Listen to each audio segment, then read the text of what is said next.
Salam, apa kabar sahabat Bakti Channel yang diberkati Tuhan? Harapan kami, kita semuanya tetap ada dalam lindungan Yesus Kristus. Kita sudah belajar dari pelajaran sekolah Sabat selama 6 hari berturut-turut. Dan tiba saatnya kita akan meringkaskan pelajaran sekolah Sabat di pelajaran ke-10 ini. Pelajaran sekolah Sabat kita di pekan ini berjudul Kelemah Lembutan dalam Cawan Lebur. Saudara yang diberkati oleh Tuhan, ayat hafalan kita Matius 5:5. Firman Tuhan mengatakan, "Berbahagialah orang yang lemah lembut, karena mereka akan memiliki bumi." Pemirsa Bakti Channel yang diberkati, sebelum kita masuk ke rangkuman sekolah Sabat, perlu kita ketahui bahwa apa yang dimaksud dengan kelemah lembutan sehubungan dengan pelajaran sekolah Sabat kita di pekan ini. Kelemah lembutan adalah menahan luka dengan kesabaran tanpa dendam. Tetapi itu bukan tujuannya. Karena cawan lebur adalah tempat yang bagus untuk belajar kelemah lembutan. Dari pelajaran pekan ini kita akan ringkaskan menjadi 4 peristiwa. Tetapi sebelumnya kita harus mengetahui bahwa apa sajakah peristiwa-peristiwa yang harus kita pahami tentang kelemah lembutan dalam cawan lebur khususnya. Peristiwa-peristiwa yang harus kita pahami tentang kelemah lembutan dalam cawan lebur adalah: yang pertama, cawan lebur kematian yang dicintai. Kisah ini diangkat dari kitab Yehezkiel 24 ayat 15 sampai 27.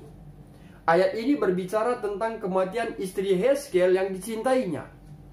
Dan hal ini menjadi lambang kejatuhan bagi Israel. Bisa kita renungkan bagaimana cawan lebur yang dihadapi Yehezkiel. Istri yang dicintai mati, tetapi tidak bisa mengadakan ratapan kematian, tidak bisa menangis, tidak bisa mengeluarkan air mata, dan bahkan dia harus berdiam saja dalam keluhannya. Tidak ada perubahan pakaian yang seharusnya memakai baju kabung. Saudara yang diberkati Tuhan, peristiwa ini melambangkan kejatuhan bangsa Israel karena membanggakan gemerlap dunia, membanggakan kekuasaannya, membanggakan harta miliknya. Anak-anak yang mereka cintai akan mati rebah oleh perang. Bangsa Israel akan hancur lebur dalam hukuman, hingga mereka akan mengetahui bahwa Tuhanlah tempat perlindungan yang harus dibanggakan. Peristiwa yang kedua adalah kelemah lembutan, peduli, keselamatan yang tidak taat. Kisah ini diangkat dari kitab Keluaran 32 1-4. Dalam peristiwa ini kita menemukan bangsa Israel membuat patung anak lembu emas dan menyembahnya, menyatakan dan menjadikan itulah Allah berjalan di tengah-tengah mereka. Bangsa itu ragu tentang keberadaan Musa di Gunung Sinai. Mereka lupa bagaimana tangan Allah telah mengulurkan mereka dan membantu mereka mengeluarkan mereka dari tanah Mesir. Seharusnya mereka percaya bahwa Allah yang sama akan melindungi dan memberkati mereka di saat Musa ada di Gunung Sinai. Namun sebaliknya, mereka menyembah patung. Hal itulah membuat Allah mengancam dan akan membinasakan bangsa itu dan menjadikan Musa menjadi suatu bangsa yang besar. Perlu kita ketahui bahwa Keluaran 32 ayat 1-14 mengangkat 2 isu penting. Yang pertama, tawaran Allah untuk menghancurkan orang-orang pemberontak dan memberkati Musa adalah merupakan ujian bagi Musa yang datangnya dari Tuhan. Lalu yang kedua, pertentangan dan ketidaktaatan adalah panggilan untuk menyatakan kasih karunia. Inilah 2 isu yang kita angkat dari kitab itu. Kita juga menemukan bahwa dalam kelemah lembutannya, di tengah-tengah cawan lebur ini, Musa memohon kasih karunia dari Allah tentang keselamatan bangsa yang tidak taat itu, yang tentu saja tidak pantas mendapatkannya. Satu teladan yang perlu kita contoh dari peristiwa ini, untuk selalu peduli keselamatan jiwa-jiwa walaupun di saat cawan lebur sekalipun terjadi di tengah kehidupan kita.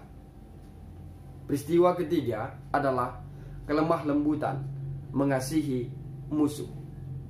Hal ini diangkat dari kitab Matius 5 ayat 43 sampai 48. Mengasihi musuh berarti mengasihi mutiara yang terletak di dalam lumpur. Mengasihi musuh adalah perilaku yang sempurna di mata Allah. Untuk memperoleh kesempurnaan dibutuhkan kelemah lembutan. Dengan itu kita sanggup mengasihi musuh kita. Dari peristiwa ini kita diajak untuk merubah pola pikir untuk tidak saja mengasihi orang yang mengasihi kita, tetapi juga mengasihi musuh, mengasihi mereka yang menyakiti kita. Peristiwa yang keempat adalah kelemah lembutan sebagai kesaksian. Hal ini diangkat dari kitab 1 Petrus 2 18-25. Ketidakadilan selalu ada sejak perjanjian lama hingga kita yang hidup di zaman ini. Orang yang berlaku adil sering diperlakukan tidak adil oleh orang yang tidak adil. Saat Yesus hidup di dunia ini, dia seringkali diperlakukan tidak adil oleh para imam-imam hingga kematiannya di kayu salib. Menarik untuk kita pahami bahwa Yesus berdiam dalam ketidakadilan itu. Dan hal ini merupakan kesaksian yang lebih besar daripada memperbaiki orang lain.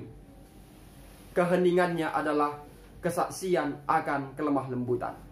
Saudaraku, setelah kita merangkumkan 4 peristiwa dalam pelajaran pekan ini, maka apakah yang harus kita lakukan?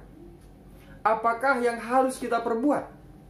Yang harus kita lakukan adalah memperlengkapi diri sendiri dengan pikiran tentang Kristus. Sebagaimana diangkat dari kitab Mazmur 62 ayat 2-9, kitab ini membantu kita untuk menolong bagaimana cara memperlengkapi pikiran tentang Kristus. Yang pertama, jadikan Yesus gunung batu dan dalam cawan lebur yang kita hadapi. Yang kedua, jadikan Yesus sebagai perlindungan kita, karena hanya padanya lah kita memperoleh ketenangan dalam menghadapi cawan lebur. Dan yang terakhir, yang ketiga, percaya kepada Kristus setiap waktu di dalam doa, sehingga segala cawan lebur yang kita hadapi memperoleh jalan keluar.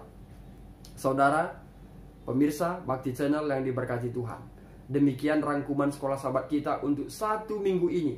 Saya Pendeta Resta Karo-Karo, Gembala Distrik Labuhan Batu, Rantau Prapat, pamit undur diri. Dan akhir kata saya sampaikan, Tuhan Yesus memberkati.